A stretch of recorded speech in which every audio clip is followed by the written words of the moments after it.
Bonjour Awaba. Bonjour. Alors là, on a une conférence sur le féminisme et les violences et tout ce qui en découle.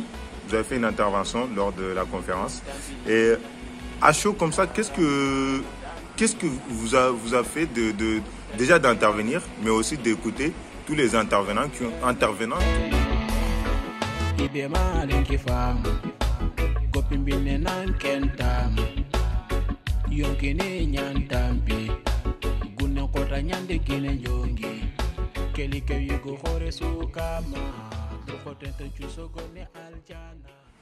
Alors donc moi j'ai été invitée effectivement à ce débat sur l'accès aux droits fondamentaux des femmes migrantes. Donc l'accès aux droits c'est large, hein, voilà. Donc du coup moi j'ai ciblé beaucoup plus sur mon intervention sur la polygamie. Bon, en sachant que FAPO ne s'occupe pas uniquement des femmes victimes de polygamie, mais également de toutes sortes d'autres violences faites aux femmes, notamment les mariages forcés, l'excision, etc.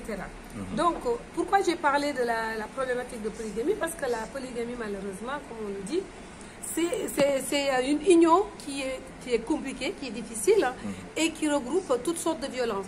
Donc, dans ces conditions-là, l'accès au droit devient très, très compliqué vis-à-vis soit de la première femme ou soit de la deuxième femme. Donc, c'est pour cela que je trouvais que c'était intéressant de parler des difficultés réelles pour accéder aux droits de ces femmes.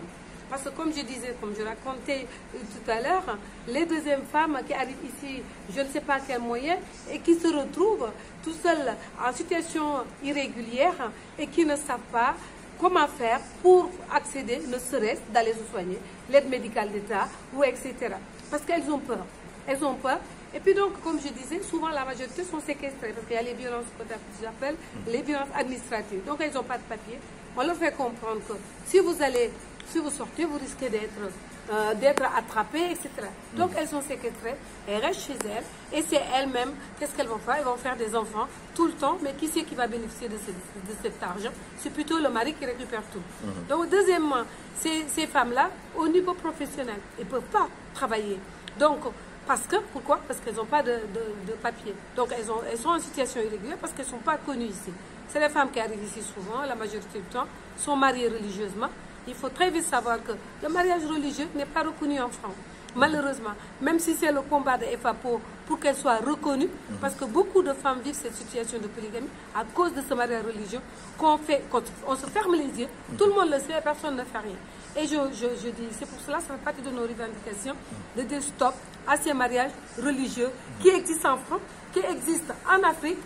Et ces femmes, non seulement elles sont mariées là-bas, mais elles viennent ici pour subir les violences envers ces hommes qui les dominent, qui les maltraitent, qui les violentent économiquement, et puis même, ça existe encore plus, les violences conjugales, les viols conjugales. Donc voilà. Mais votre discours, quand on vous écoute, c'est quelque chose qui concerne autant la femme que l'homme, mais en même temps, on se rend compte que lors de ce genre d'événements, en l'occurrence aujourd'hui, il y a très peu d'hommes en fait.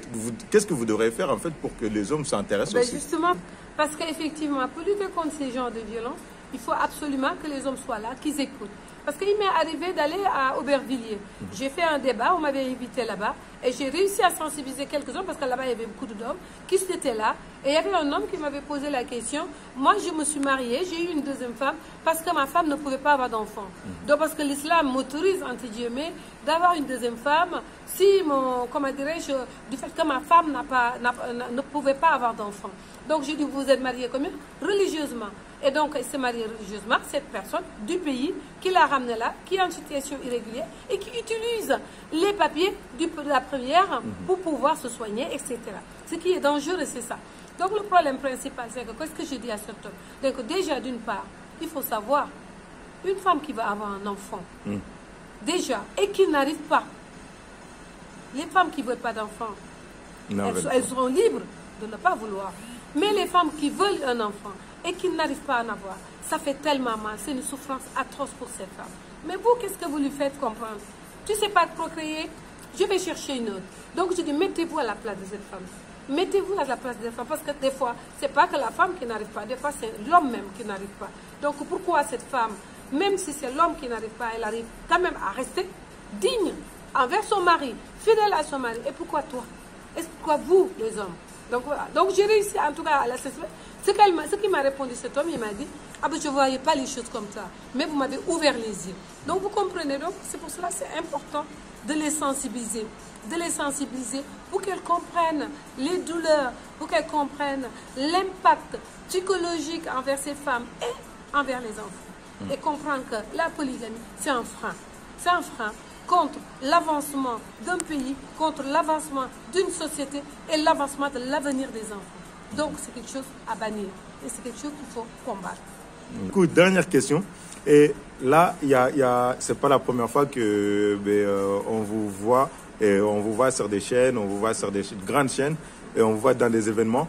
Et quel constat faites-vous réellement sur le résultat réel, c'est-à-dire vos sensations réelles par rapport à l'effet que votre sensibilisation, vos événements ont pu avoir au niveau des gens et au niveau des individus en fait?